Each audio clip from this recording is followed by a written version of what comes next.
Good afternoon. My name is Geoff Wilson, and I am one of the board members and also on the IC of WAM Alternative Assets. Thank you very much for, I know we've got hundreds of people that have called into this webinar.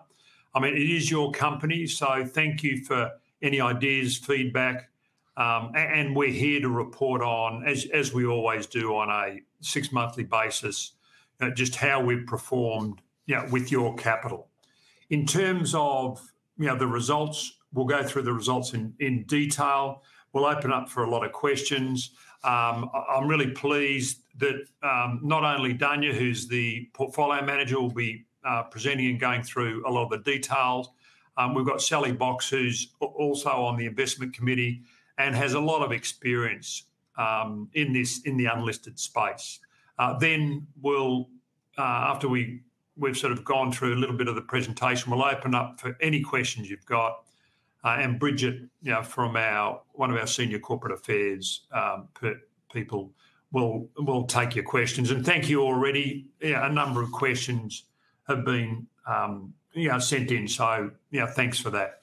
And if you have any more questions during the afternoon, please do ask us. And also, if you have any more questions after the presentation or after the webinar, and you may not have been able to get access or to get your question asked or it wasn't answered the way you liked, then please email us or call us. Because as I said at the start, this is your company and we're here managing this money on your behalf. In terms of the last 12-month period, and that's what we're here to report on, WAM Alternative Assets, the portfolio went up a little over 5%, and Dania will take you through the details of that. And to me, it was a very solid performance. If you look at the performance, since Wilson Asset Management, the fund manager, has taken over the vehicle, then it's a little under that 10% mark. It's about 9.8%. And you've got to remember, at the moment, for people that are looking to get exposure to alternative assets, the beautiful thing, and I think Dania coined the phrase, this is democratising investing in private equity. It's a great way to balance your portfolio.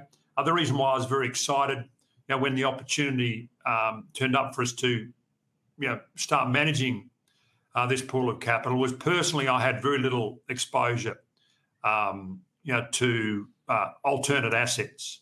I was brought up as an equity man, buying shares, and to me, it's only really the very wealthy historically have been able to get access to various private markets. And the great thing is that's what WAM Alternative Assets gives you, is exposure to that market.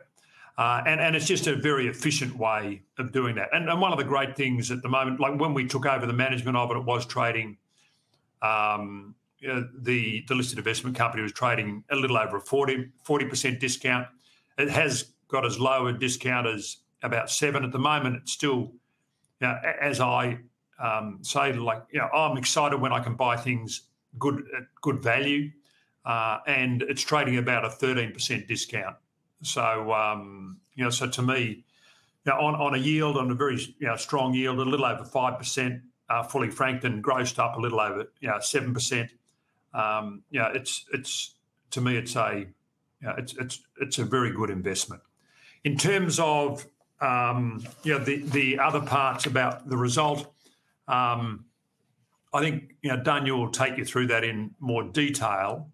To me, the messages I probably want to give to you, if you want exposure to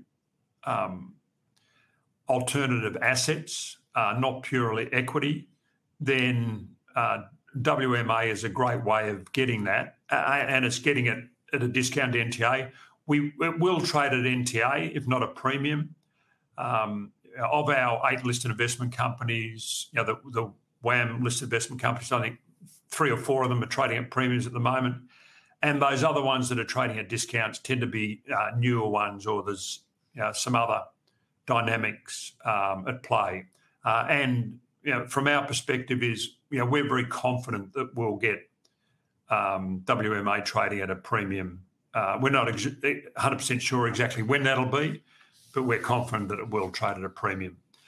What I might do is I might pass over to Sally now, who will take you through the next part of the presentation. Hi, Geoff, and hi, everyone. Thank you very much for having me here. So my background has been in private equity and private markets my whole career, and I was asked to talk about why do investors, particularly large institutional investors, like private equity, or why is it that they invest into private equity? And private equity and private markets give three really important things to a portfolio. First of all, it's a diversifier. So a very significant share of the global economy is in private ownership, or put another way, a minority is in public ownership. And PE funds take majority stakes in these companies, hold it for 3 to 7 years, and actively manage the business while they've got that business held or private, and sometimes then relist the business. So one fund that you might invest in might have 7 or 8 assets. And for somebody who manages a portfolio of assets, of private market assets, managers work really hard to make sure that there's not a concentration, that there's a diversification of your cash flow, of your exposure, and of your risk. So private equity in a portfolio is a really good diversifier. The second important thing when it's sitting in a portfolio is it typically provides less volatility. So as I said before, PE funds hold these assets in the private markets for 3 to 5 years on average. And they're actively managing those investments in that time. And they're focused on building a better business, or building more resistant cash flow, or changing the management team, but they're focused on executing a business plan. They're not focused on a daily mark to market, and so as the listed market provides. And so valuations are done quarterly, and it's very much long-term thinking when these assets are held. And so you tend to see the performance of these assets just being less volatile than the equivalent performance in the public market, and that's really important for a large institutional portfolio. And then potentially the most important reason that institutional investors and others invest into private equity is that it outperforms public equity. And at this point in time, there is decades and decades and decades of research that supports this. But the most recent is that private equity has outperformed the S&P over 5 years, 10 years, 15 years, and 20 years. And on most 10-year rolling averages, private equity is outperforming the public markets. As investors, as somebody who is in Dania's position as the portfolio manager for this portfolio, it's really important to find managers that can produce alpha, that can outperform that benchmark, because you've got an illiquid investment. So what you lose by having a private equity investment is the ability to sell at any time. And what we look for is a manager who can outperform that benchmark to justify what we call an illiquidity premium. So something that you can't be selling every day needs to then do much better than something that can. And that is what private equity does, but it does rely on making very good selection of the managers. The last thing I wanted to talk about is J-curve. So J-curve is something that is somewhat unique to private equity. And what it means is that it takes time for private equity funds to be worth more than the commitment that you make. And that's because private equity managers are deploying the capital to improve the value of the asset overall. And you could think of this perhaps if you were buying an investment property, and that investment property needed you to do capital works on it, a renovation and extension. And you're going to be spending money in the initial years. So that investment's going to be a cost for you in the initial years. But hopefully in the outer years, once you've actively managed your investment and you go to sell it, that's where you've made your money. And so J-curve means that there's a period of time that the investment is worth less or has a negative return before it comes up and outperforms overall. And it's an important concept to understand when thinking about investments in the private markets. With that, I'll hand over to Dania, who can talk more about the portfolio. Thank you.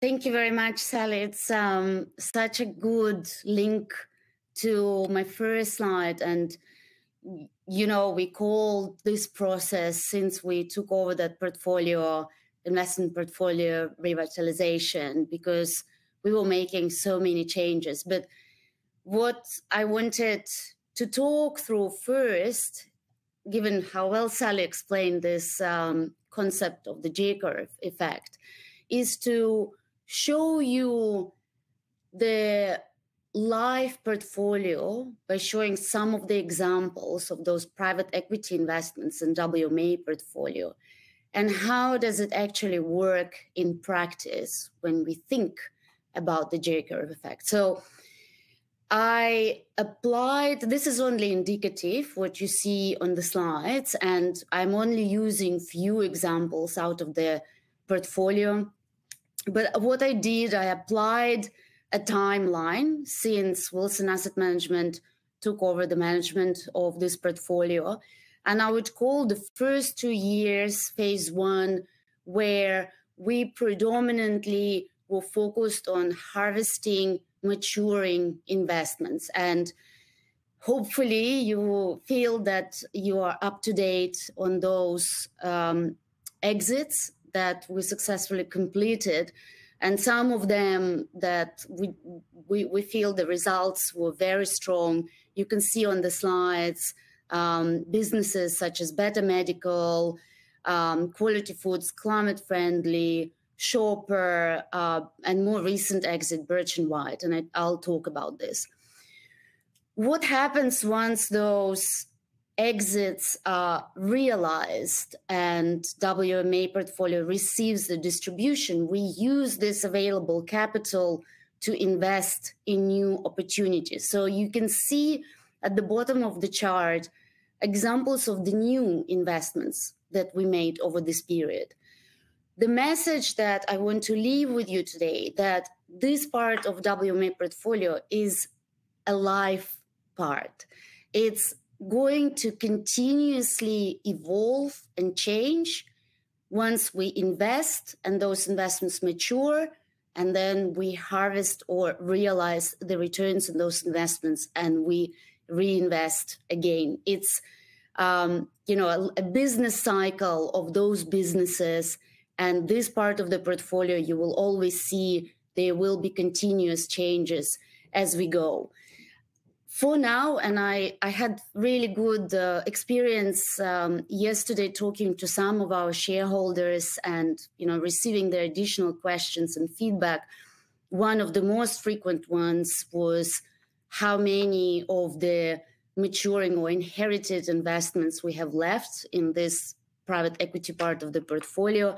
As of now, it's approximately 75% of the portfolio that's been exited. So what you'd see now in the annual reports and the NTA, this is nearly brand new portfolio compared to the initial period or phase one.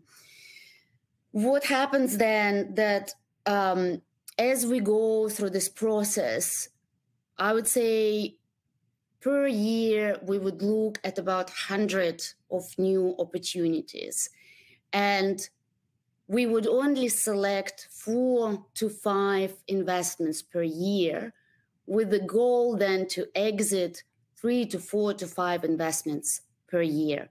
And this is how we set the portfolio, and this is how it's going to work within this growth part of the portfolio. What I would like to note on this slide as well, and you've heard me talking before about the maturity of those investments, Sally pointed out as well that those investments, they don't have daily liquidity. However, even though the general rule or the general expectation is that we are holding them for 5 to 7 years, there are businesses or there are opportunities when those exits can be realized within 12 to 24 months. And a good example would be a business called Climate Friendly. where we invested through our investment partner, Adamantium Capital. Adamantium Capital realized partially exit from climate friendly within 12 months of making this investment, and the return was very strong. So if we move to the next slide, this is where I wanted to spend a bit more time to talk about the current portfolio composition, but also go back to Geoff's update on the investment results. You will see that the portfolio is constructed now in a way where we build out, I would call it bedrock, solid, defensive part of the portfolio. This is part of the portfolio that will help you sleep well at night, because the type of the investments or type of the strategies within that part of the portfolio, their values remain fairly stable throughout economic cycles. They are defensive in nature, and they tend to produce strong investment income. And our investment return for the financial year was about just over 5%. Now, what I want to highlight, this return composition was driven by various factors and by various strategies. Within the defensive part of the portfolio, what we've been focusing on from the start was to really reposition the portfolio and minimize the concentration risk. Because if some of you remember, we had only water rights in that part of the portfolio, and it was over 40% allocation to water rights. Now, while it's an excellent asset class to have, it does tend to be quite volatile from the return perspective because it's highly correlated to weather. So we've been reducing this allocation. And when we have the next update with you in 6 months' time, I expect that this allocation will be down to about 10%. On the other hand, we looked at the market and we looked at opportunities that would provide this more solid and stable investment income or investment return. And we added asset classes such as infrastructure, healthcare, real estate, and private debt. Now, looking and going through the valuation process, and I know we had a question on valuation, so we'll talk about this. But we went through very robust analytical work through the portfolio, looking at every asset. I can tell you that infrastructure was one of the strongest performing strategies within the portfolio, delivering 11% for the last financial year, and 7.5% of it was income return. Very similar story in private debt. Its running yield in the portfolio where we invest is approximately 9%, which again, in the current environment, is very attractive income return to me. Very similar to healthcare, real estate, given the link to inflation within the income return, we also saw strong distribution, strong returns to the portfolio. Now, what did it mean, what last year meant for the growth part of the portfolio? And by the way, while now this part of the portfolio is about 44%, what we will see over time, that it will continue growing with the intention to increase to 60-70% of the total portfolio, because this is where we'll see those excess returns that Sally talked about. Within that part of the portfolio, we faced, several factors. One, I can tell you it's been a very challenging market environment, not just for listed equities, but also for asset classes like private equity. Challenging in the sense that the market experienced very low level or very low volume of transactions. There were willing buyers and there were willing sellers. However, there was a clear mismatch in terms of the price expectations. Plus, there was a lot of uncertainty with regard to the monetary policy and whether RBA will continue increasing interest rates or will pause. So the market was literally in hang. What it meant for the WMA portfolio, that we only had one strong exit within the portfolio. And that definitely affected the investment returns.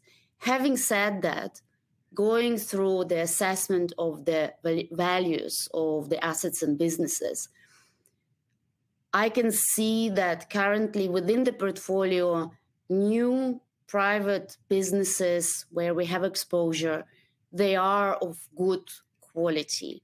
Even in this current market environment, they continue generating strong cash flows, they continue growing revenues. What we need is patience. We need to allow investment teams implement their strategies with those businesses. And when it's ready and the companies are mature to be sold, we will see those realizations coming through in exits.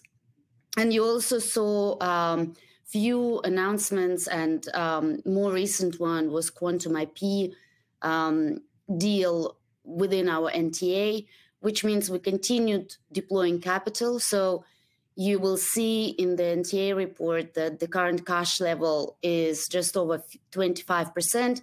However, about 2/3 of this cash is deployed. So what you see on this chart, this is what I, as a portfolio manager, treat as a true cash level, because the rest of it has been committed. Now, I would like to use this slide to link it back to the message that Sally left with us when she talked about why institutional investors like investing in private equity and why we have it as such a big focus within WMA portfolio. This slide shows 12 realized exits within WMA portfolio, and you can see there is quite a dispersion between the results of those exits. On average, what we've seen, though, is about 35% premium on exit to carrying value. And to me, it's a very strong result. Also, considering and taking into account that the last 2 years, they haven't been the best years for exits in private equity. They have been really good years to deploy capital, because what we are seeing now is the values or the values are being adjusted in the private equity. And usually looking at the historical data, the best performing private equity investments are those that are made during the economic downturns or during challenging market environment. Looking ahead, what we expect in terms of the returns, my expectation is we'll continue delivering strong returns, and the main focus from the macro perspective is really on the monetary policy. Once we see monetary policy easing, I would expect it will trigger more transactions in the private equity space, and it will trigger a more optimistic outlook in terms of the values of those businesses. Finally, the slide that showcases the last exit, I absolutely find this story fascinating, because initially, if you think about this type of business, Birch & White, it's a business that produces sources and supplies this produce to food retailers and shops. And we also realized when the team went to a team offsite to watch an AFL game that they also supply them to stadiums. So it's a pretty unremarkable business. However, it's a business that was and is in strong demand, and the exit results really showed us how much potential is there in this type of businesses if the strategy is implemented in the right way, and if it's the business within the sector with strong tailwind. But the initial investment was made in 2017, and the business was exited this year, delivering over 25% of internal rate of return, or 3.5 times money invested. That's an excellent result for this year, and I'm looking forward to continue delivering those returns for our shareholders and really positioning our portfolio as best-in-class offering in alternative assets in Australia. Thank you. I'm going to hand over now to my colleague from Corporate Affairs team, Bridget, to start our Q&A session. Thanks, Dania. And we have received a fair few questions. So we'll kick off with the first one from Garfield. He says, when looking at the investment portfolio exposure, I think that was slide 7, I noticed the uncalled capital commitments. Should these count as cash and cash equivalents, given they're sitting in the investment portfolio and not being utilised at present? So we do, it's a good question. We do, however, report on these uncalled capital commitments as cash. And the way it works in alternative assets is that we do need to have access to those funds, because capital calls would come within 14 business days notice.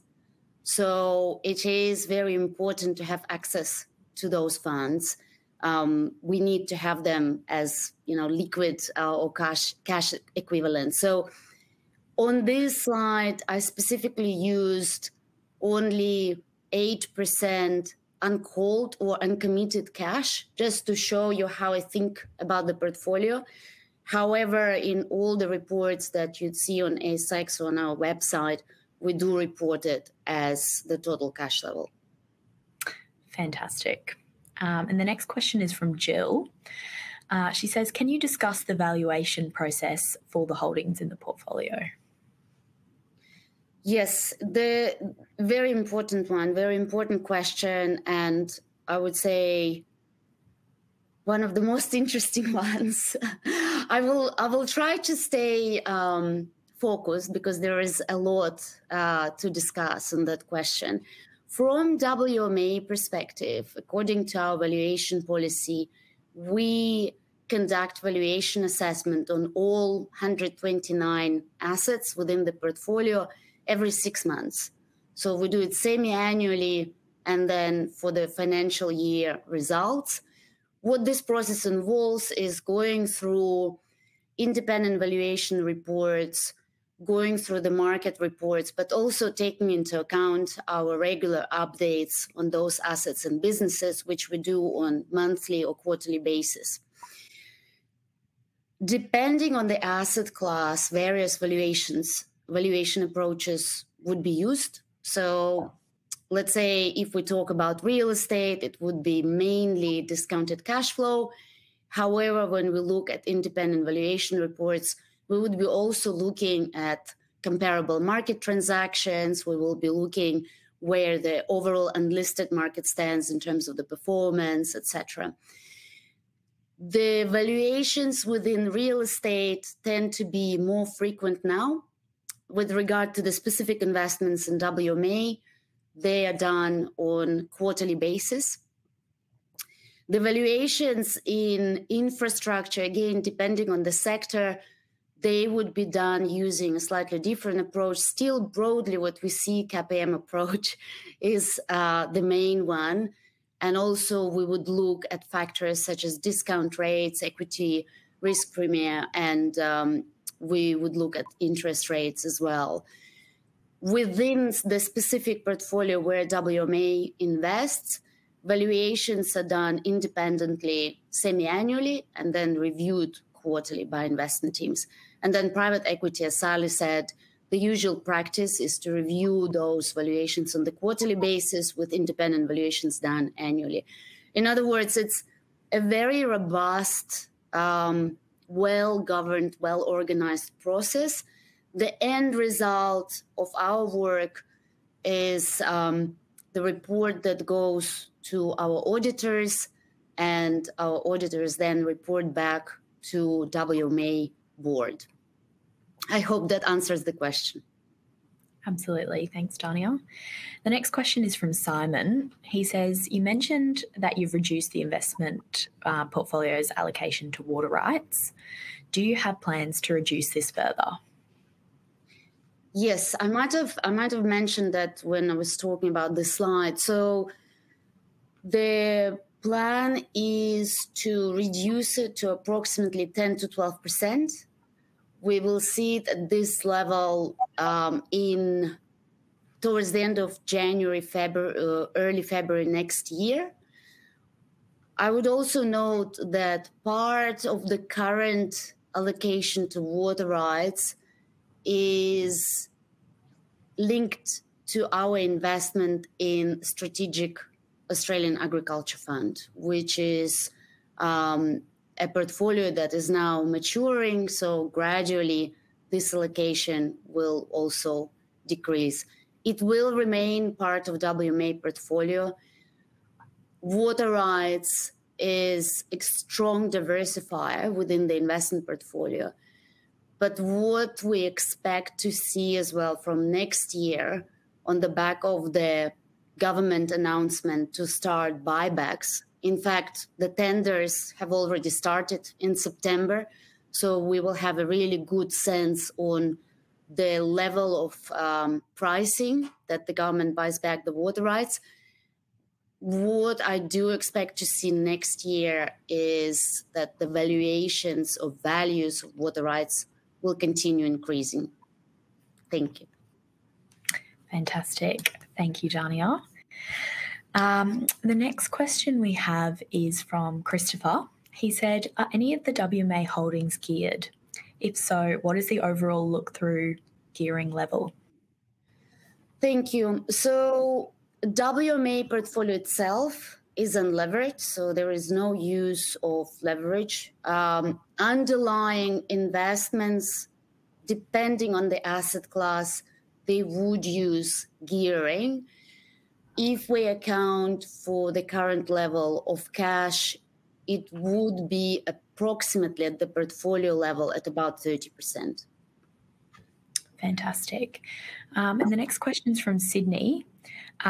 He says, I've been a shareholder in WAM Alternative Assets since November 2020. In October, when Wilson Asset Management was appointed as the investment manager, it promised to adhere to a premium target, that if the shares failed to trade above the pre-tax NTA at least 3 times over the next 5 years, then shareholders could have the right to vote to terminate the arrangement with Wilson Asset Management and liquidate the company. The end of this 5-year period is now just over 12 months away. Can you please advise if this premium to NTA has been achieved? I have not seen it happen in the last couple of years. And if it hasn't, can you please advise how you intend to address this issue by October 2025? Thank you. I'm on the board. Will I take it from a board perspective? Because in theory, I know, Dania, you could answer it just as well. In terms of that target, that was one of the things that we put in when we took over the management. That is our plan, is to make sure that the share price is trading at NTA, not a premium. In terms of the timeline of that, it's just very difficult to guesstimate how long it takes to get listed investment companies to a premium. I mean, listed investment companies, it's effectively first-year economics. Demand and supply, and the share price trading at NTA is equilibrium. If there's more selling, then and everyone saw when this entity was managed by Blue Sky, and Blue Sky sort of had its significant problems, that this went, there was an enormous amount of selling, and went to probably trading at nearly half its NTA. If it could have even been more, I haven't looked back and checked the exact figures. So that's a lot of supply. And since we've taken over, and obviously you've bought into since we've been managing it, that we've been able to narrow that discount. And at the moment it's trading around 13%. It has got as low as 7%. And I'm very confident it'll trade at NTA, if not a premium. Whether it'll do it in the next 12 months, who knows? With WAM Research, it took us 7 years to get it to trade at NTA.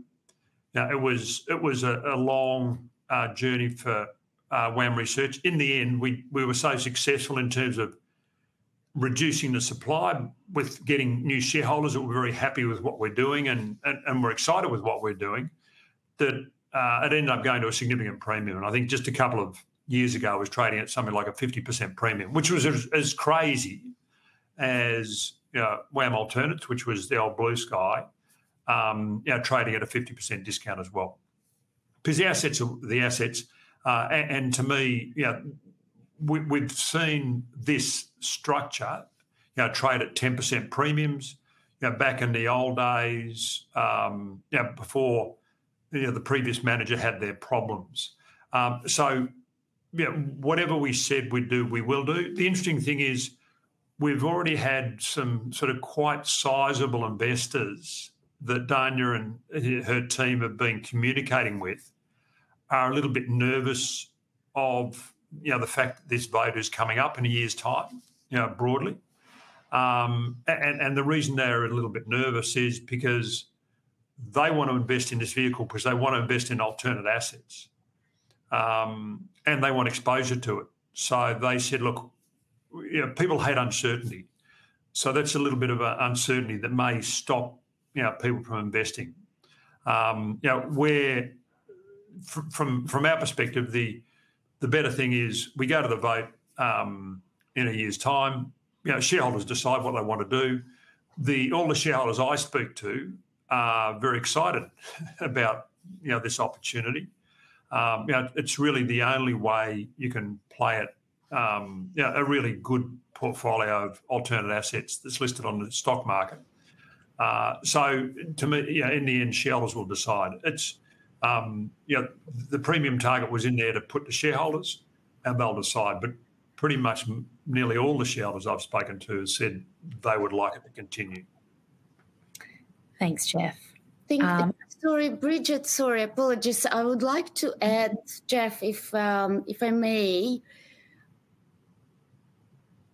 I think it's really important as well to understand how much work has been done in terms of the register of WMA, because I can tell you from my interaction with the current shareholders, it's a very different register compared to when I started. It's a much more engaged shareholder base, and even looking at the numbers of the shareholders, we measure it regularly through our reports. We continue seeing the increase in the number of the shareholders. So since we took over, it increased by nearly 17%. Now, it still didn't take us or haven't taken us yet to the premium, also because what was happening before within the previous management under Blue Sky, the shareholder register was quite concentrated. And so as we've been going through this transition in terms of the shareholders who buy and who own WMA, there's been a lot of work that was done by our corporate affairs team, by my colleagues in the this investment team with Marty and Will, engaging with the financial planners. And I go and talk to financial planners and present at the events. The feedback from them is that it's often the only option for their clients to access private markets because of its structure and because of its quality. So to me, it's really, from the portfolio management perspective, continue delivering the investment returns and showing our shareholders the potential of this portfolio, And I'm very confident the investment returns that we will see from the new investments, they will be very strong, and continue engaging with our shareholders. It's been an incredible educational learning journey for both sides.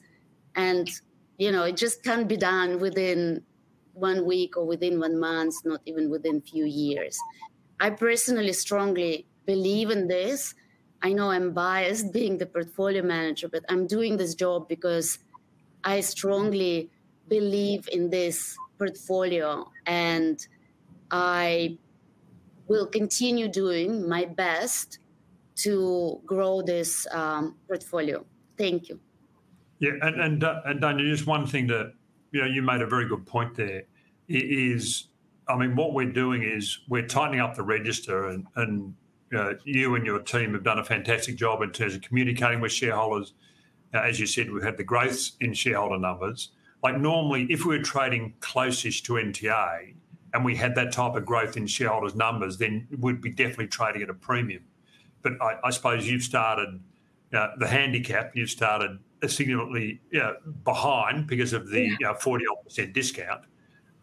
So it just takes more of the share register has to turn over for you to get the people that are aligned with the strategy of the company. And in terms of the question was, in 12 months' time, you just don't know when that supply-demand equation is going to change. And all of a sudden, the discount might narrow very quickly. And we had that with WAM Strategic Value, which was trading at an 18-20% discount. And I just looked last night, and I think it's at a 6% discount. And that's been in a 4-month period. But if you'd asked me 4 months ago, I couldn't have forecast that, because you just don't know, when the supply-demand equation is going to tilt in your favour in terms of if you wanted to trade at NTA, if not a premium. If you put the Warren Buffett hat on, he says, he used the example of the guy who makes hamburgers. Does he want hamburger meat to go up or down? Of course, you want the price of hamburger meat to go down if you're making and selling hamburgers. And his logic is, if you're investing, then do you want the discount to be narrower, or do you want to trade at a premium, or would you prefer it a bigger discount? Like in theory, if you're going to buy more, you want it at a bigger discount. So, that's just a bit of noise. Thanks. Thanks, Geoff. And we'll stay on this same topic because there's been a great question from Claire that has come through. And Claire has asked, with regards to the premium target, why not bring the vote forward to remove the uncertainty? Yeah, great question. As Claire quite rightly pointed out, markets don't like uncertainty. And we've at board level, we've talked about that, particularly getting feedback from some larger investors saying, look, we'd like to commit a lot more capital, but we're not confident enough to do it until that vote's passed.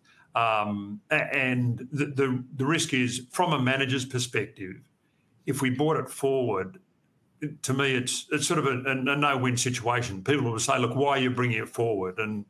And then, you haven't reached the target yet. Is that why you're bringing it forward?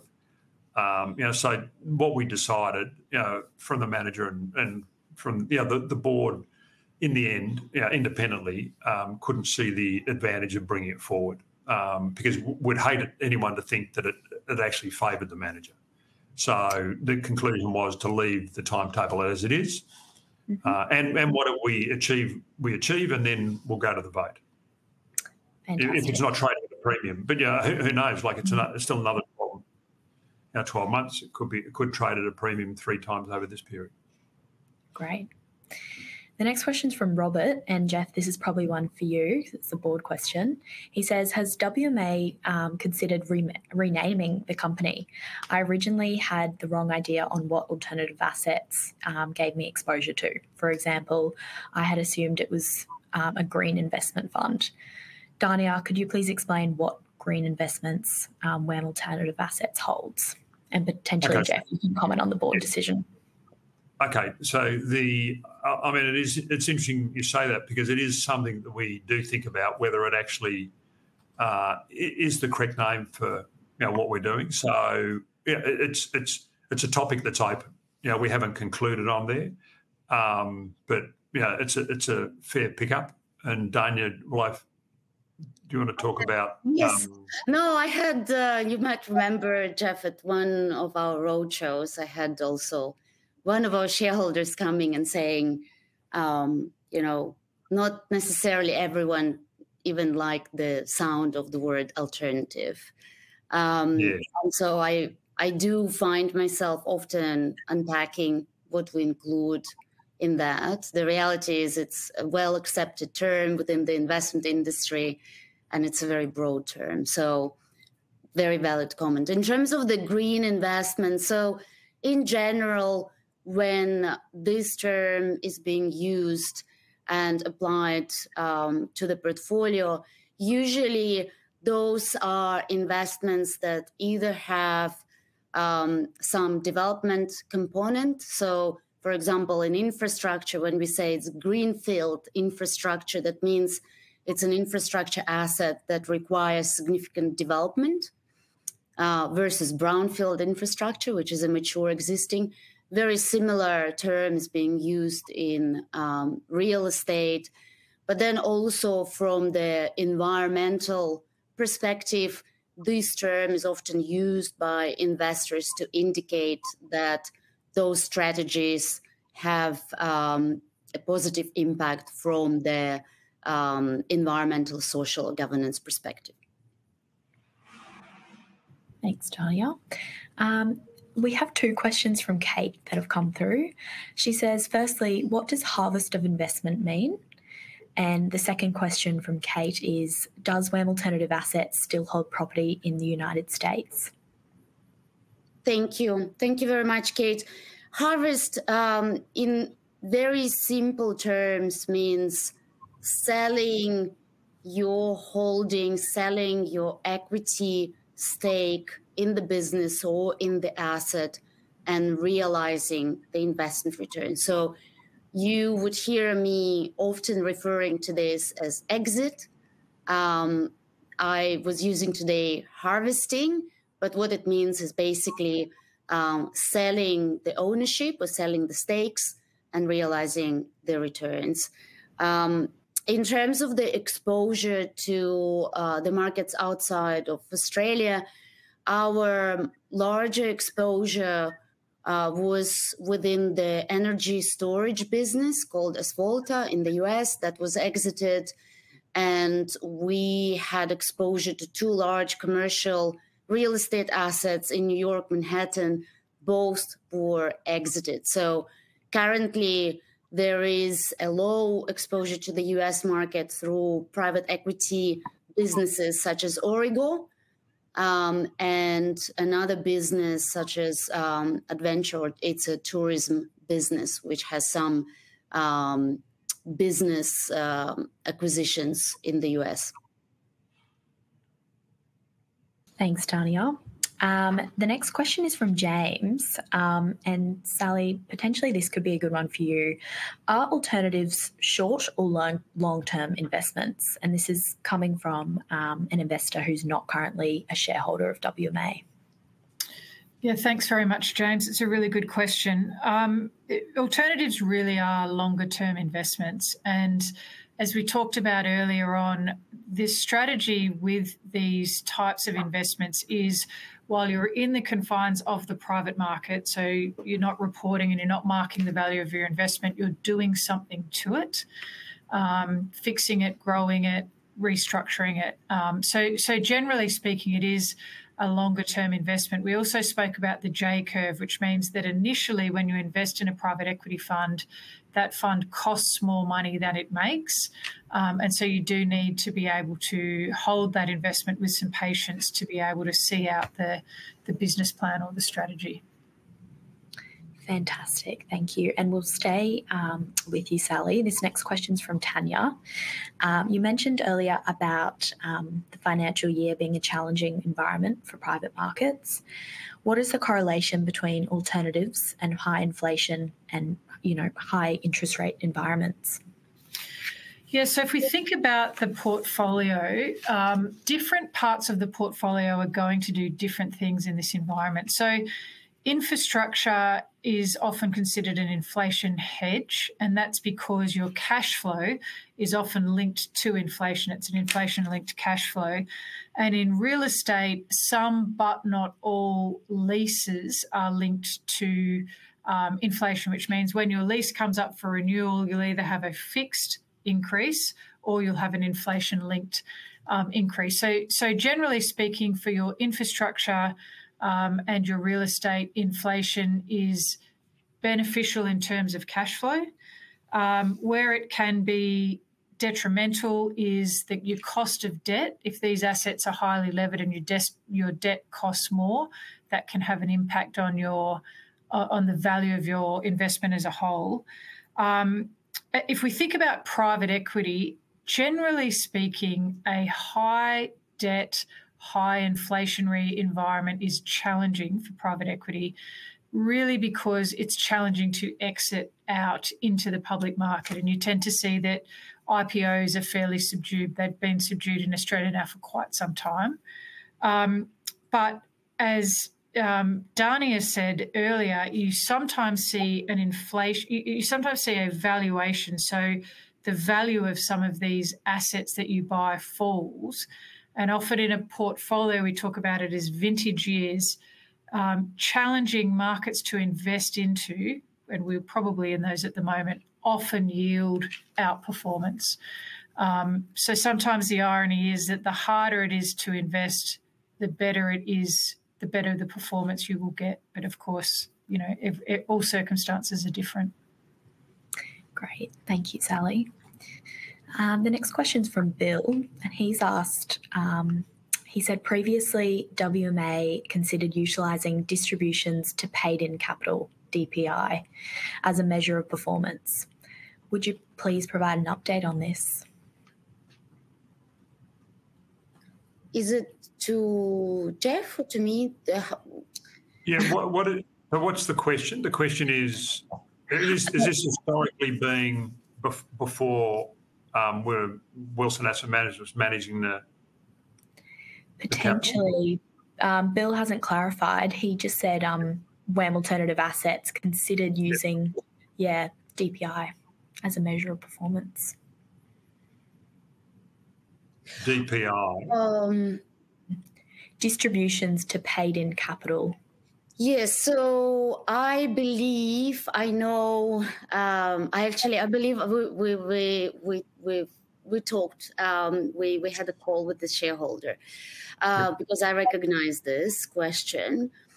So distribution to paid-in capital, basically what it means, it predominantly applies to private equity.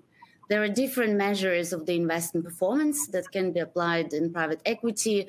You hear me saying, multiples on money invested or equity multiple.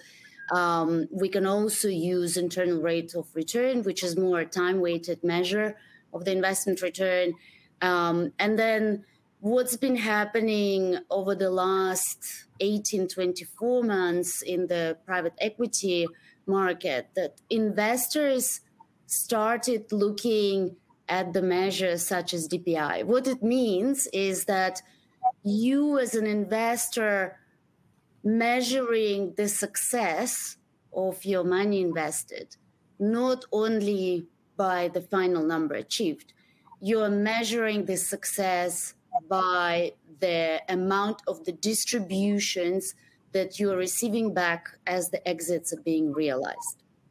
I hope I explained it, in simple terms without confusing people. But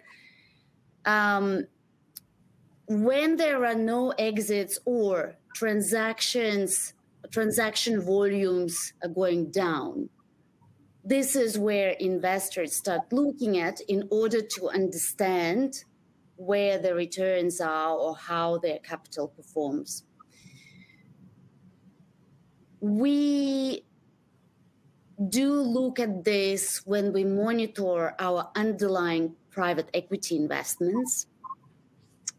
I don't think DPI would be an appropriate measure for WMA portfolio because we invest in a diversified pool of strategies and assets. So, for example, it would not be applicable to infrastructure, or it would not be applicable to water rights. But in general, it's one of the measures of the private equity investment performance. Great. Thank you, Dania. This next question is from Joseph. He says, private equity has been a hot news topic over the last few months. Will WMA launch a share purchase plan soon to top up the firing power in case of any opportunity arising from interest rates going down? We tend not to like raising money unless it's trading at NTA, or unless we're raising the money at NTA or a premium. So, it just depends. If WMA trades at NTA or premium and it looks like it's in shareholders' interest to raise capital, then we'll do that. Because there are, as they quite rightly pointed out, it's not as if there's not opportunities. Perfect. And another question from Bill. He's asked, it's great to hear about WMA's successes. Please share what you've learned from a few of your less successful investments, if any. Dania, potentially this is one for you. Less successful investments.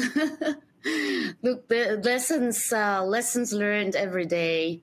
I do tend to focus a lot on the risk assessment and really understanding and measuring downside scenarios. And this is really important because once we commit the capital, we cannot trade in and out. So for me, the lesson that I keep learning, and I will never stop in this area, is that never feel confident to the point that you don't ask challenging questions. Doesn't matter to me how well I know the strategy, how well I know the business. I would always sit down and think, what can go wrong? I would say, specifically for WMA portfolio, a part that we inherited is venture capital. And it's a very exciting asset class. I know when I talk about venture capital, people feel really thrilled to hear about those success stories. However, with this particular asset class, while there are lots of success stories, the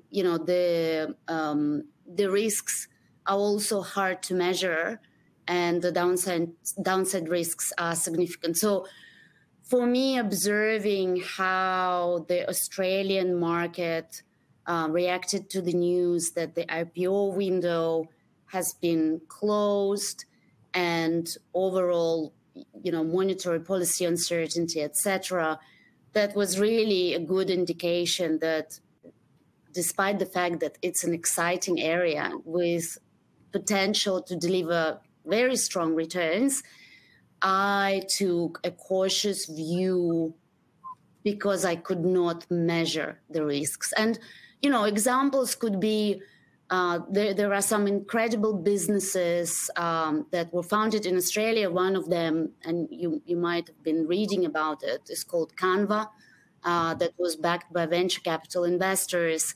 And at some point, it was valued at, I think about... it was valued at about 300 billion. The valuation was just an explosion.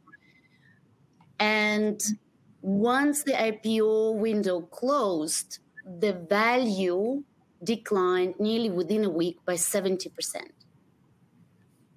So to me, that's really important lesson. There are lots of exciting stories. It doesn't mean I can get or I can afford being carried away with them. And there are still lots of exciting businesses and assets within WMA, but those where we can understand the risks measure and potentially manage them. Great, thank you, Dania. Michael has an interesting question. He said, I noticed that many of the Wilson Asset Management LICs that trade at a premium have higher dividend yields. Is raising the dividend yield a viable way to remove the discount for WMA? Geoff, maybe you could comment on this one. Yeah, just as one of the board members, thanks, Bridget, and thanks for the question. What does a listed investment company need to do to trade at NTA, if not a premium? From my perspective, there's four things. One is there's perform. Secondly is to provide investors a growing stream of income. In Australia, it's via dividends, and they tend to be franked. Globally, it's income that isn't franked. They have different systems. Thirdly is treat shareholders all equitably, and that's for every listed company. The management and board should do that. And that's sort of not raising capital at a big discount to NTA and diluting shareholders that don't put money in, things like that. And the fourth thing is really to have a shareholder engagement strategy, engagement, marketing and communication strategy. And we spend a lot of resources in that at Wilson Asset Management. If you've got any ideas of other things that we can do to help, then please do. But we've got 12 or 13 people in that area. And that's, we spend a lot of time communicating and marketing with shareholders. So to me, that's what you need. And just paying a dividend isn't one of the, that's one of the various things that needs to be done, but it's not the only one. And just by increasing the dividend, like I've seen some LICs that have trading on very high yields, doesn't necessarily mean you'll trade at NTA. So obviously a solid dividend yield. Now, in terms of the dividend decision that the board makes, effectively when Wilson Asset Management, when Dania took over the managing of this portfolio, there was virtually, I think there was 6 months of dividends available to be paid. It could have been a little bit more than that, but that was it. And to me, Dania's done a great job with her team in terms of building up the profits, and we call them profit reserves. So therefore, the dividend can be gently increased over time. And you would have seen there, that the board is, it's a solid yield at a what has to be earned to pay that yield is a little over 7%, 7.2% grossed up. That's the pre-tax yield effectively. So if Dania does 10%, 10 to 12% per annum, then a lot of it will be as fully franked yield, but then also there'll be some capital growth as well. But you want to try to have a bit of a balance. Like some of our LICs, because we have held the dividends as WAM capital very high, then we're actually paying out super dividends. So we're actually paying out more than what we've earned over the last 4 years on an annual basis, or 5 years, since the start of COVID. So to me, it's a balance, and the board's very aware of it, and we're aware of it too. But it is one of the things you need. Perfect. And the next one's from Dennis. He has asked, do you feel constrained in alternative assets markets, given WMA's market cap and the opportunities that you see from time to time? Not constrained at this stage. Very valid observation, though. We need to remember that when I was explaining the evolution of the portfolio, phase one, when we were exiting maturing investments, that resulted in capital distributions coming back to the portfolio in a fairly concentrated nature, where some of you might remember about 2 years ago, we had nearly 47% cash within the portfolio. So it does take time in private markets and alternative assets to reposition the portfolio, to reinvest and allow for some organic growth within the portfolio. If we look from the NTA perspective, how much organic growth there's been within the portfolio, we can look at NTA, like let's assume we haven't paid any dividends since inception, since 2020. The NTA would have been now at about $1.38. $1.38. So compared to the current one of $1.18.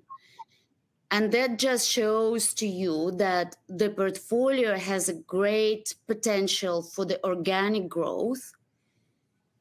Going and raising capital, to be honest, even if we were now, let's say, by the end of the year, we trade at NTA or premium and we go and raise capital, I wouldn't advocate for a large capital raise, because my preference is to continue using our investment process and continue staying disciplined in terms of identifying those investments.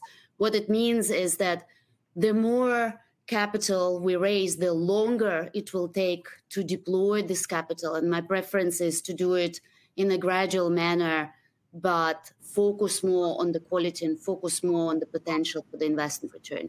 Currently, we do access opportunities and invest alongside large institutional investors. And we make co-investments. Co-investment size can range from anywhere from 3 million to 5 million. We make commitments where the size would range from 10 million to 30 million. And we can access high-quality institutional investments with these tickets. So I'm happy with where we are in terms of the accessing point. Thanks, Dania. And we'll stay with you. I think you just touched on this briefly in your answer just then. But Greg has a question, and he said, what was the percentage return for the growth strategy side of the portfolio during the financial year?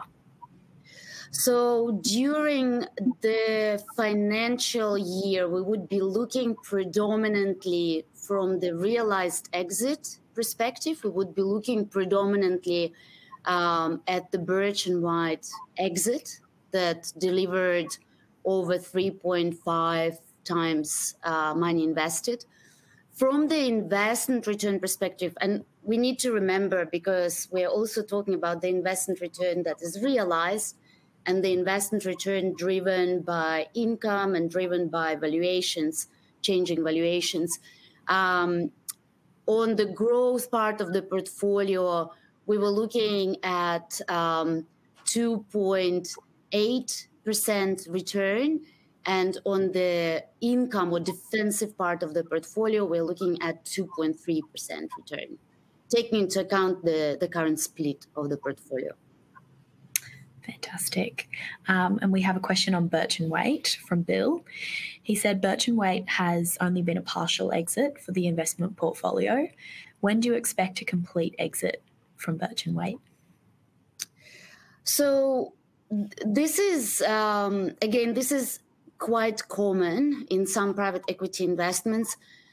While we announced it was a partial exit, the exit was 80% of the business. So majority of the equity stake held by our investment partner was exited to continue the alignment with the management team. And because our investment partner have built such a strong relationship with the owner of Birch & White business, they agreed with Quadrant to retain the 20% share in the business. Now, Quadrant's strategy is a growth strategy. From our perspective, I see it as an opportunity to give the business another chance for further growth, but at the same time with a shorter maturity, because it's a fairly mature business already. I do not expect that the holding period for this retained part of the equity will be more than 3-4 years. So it's usually this type of opportunities, you'd be looking at them from the secondary co-investment opportunity with shorter maturities, but also much more visibility on the operational and financial performance of the business. Thank you, Dania. The next question is from Joseph. He says, how do you make the decision to completely exit a holding?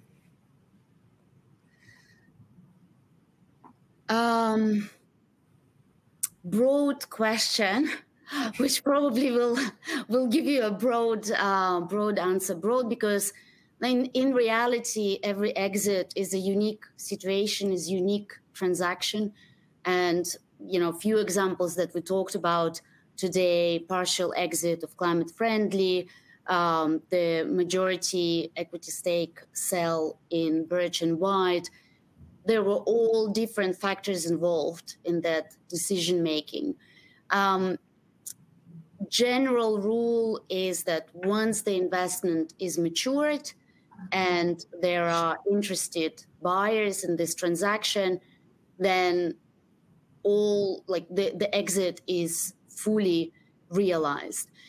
What we've observed, though, over the last 12, 18 months in this current market environment, we've observed more of a secondary co-investment opportunities or continuation of the investments.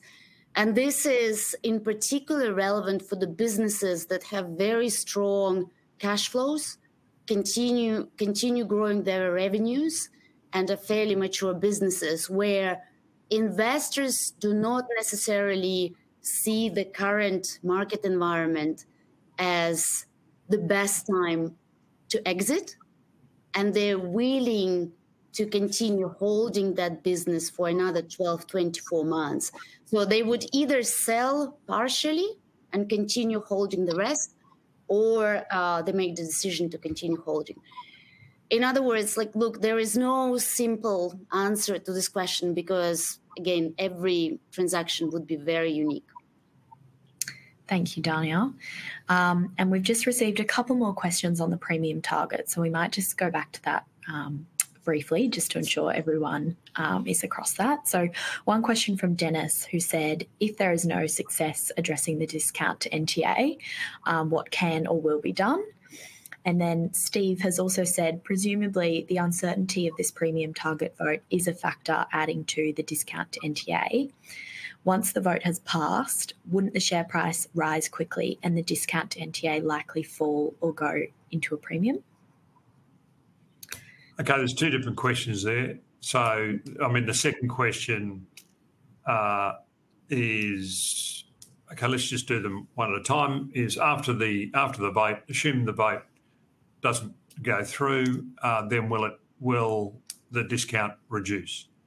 Because it'll remove the uncertainty. There's no doubt it will remove the uncertainty for the people that were holding off because of that.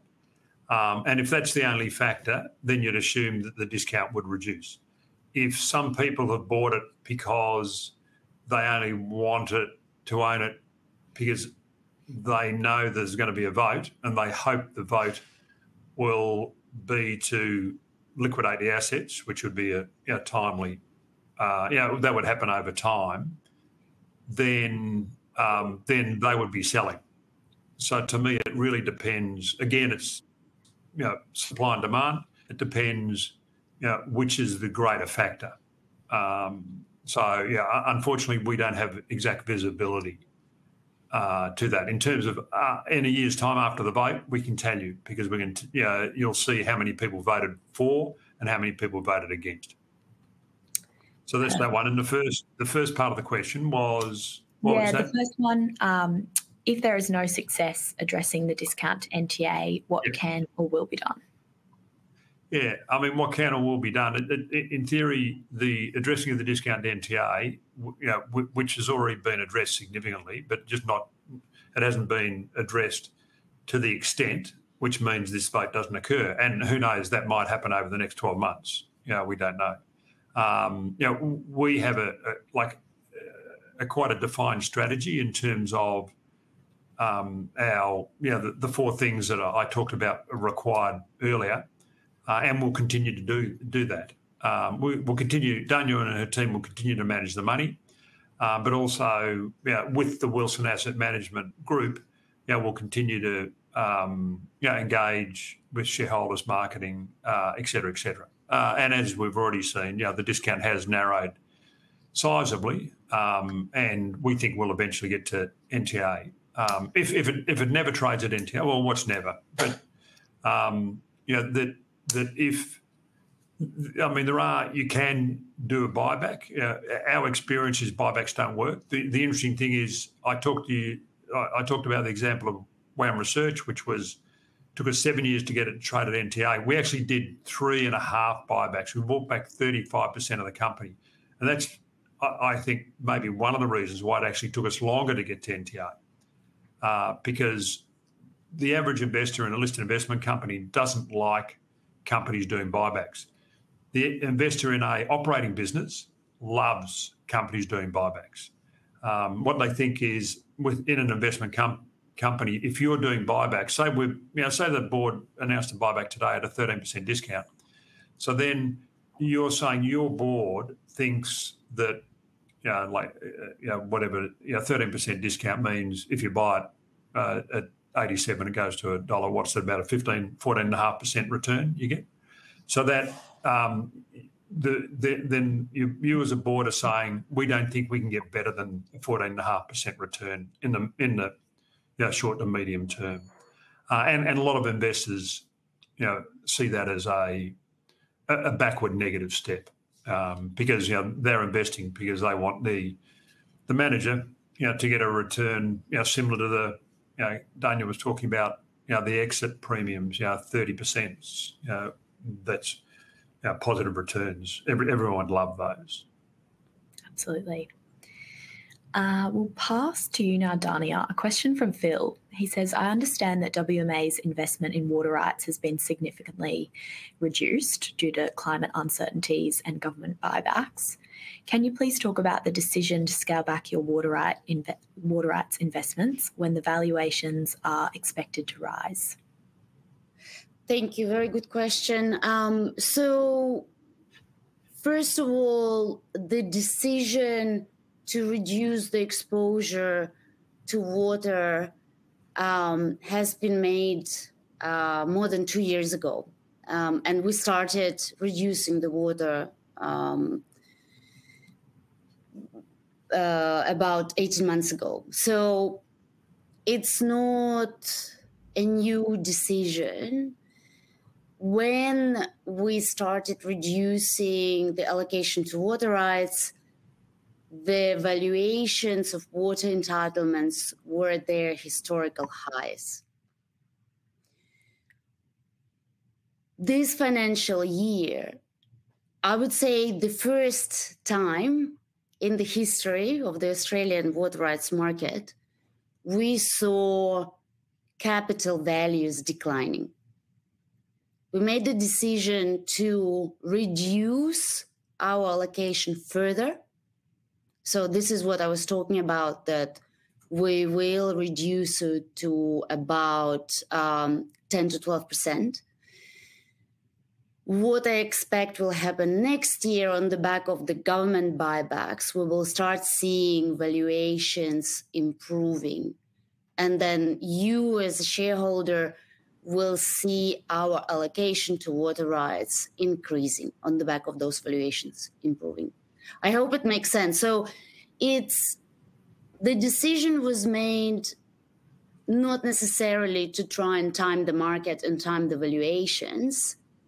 The decision was made predominantly driven by portfolio construction and what role this strategy should play within the portfolio. But if we are to draw the parallel to valuations, that's basically the story in terms of the timing. Thanks, Dania. And Anthony has asked, if on average WMA's investment exits are approximately 35% above NTA, does that mean the fund's valuations are very conservative? Look, the way I would answer this, there is no incentive to increase or inflate valuations on private equity investments in the interim periods before they're exited. And that was a big change when Wilson Asset Management took over the management of the company. All the structures of the performance fees, they were reviewed and renegotiated. And the main incentive for the investment teams to deliver those outsized returns is basically the performance fee. So all the performance fee on private equity investments within our portfolio, they're charged on exit. Just based on taking into account this factor, we can look at the valuations from a more conservative angle. I would leave it at that because it's always, it's a question that requires more in-depth discussion. But I think this factor is really one of the key ones in order to understand what's the actual underlying reasons or like underlying motivators or underlying incentives for the investment teams to keep working on those companies and keep delivering. So in the interim period, in fact, when a private equity investment is made for the first 12 months, it would be held at cost. And then as Sally was explaining what happens with the valuations from the investor's perspective, you will see it going through the J-curve and only then going up. Thank you. Fantastic. Thank you, Dania. Joseph has asked another question on the share purchase plan. He said, you mentioned there's no plan for a share purchase plan due to WMA trading below NTA. When you purchase assets, won't you pay higher interest rates to the bank?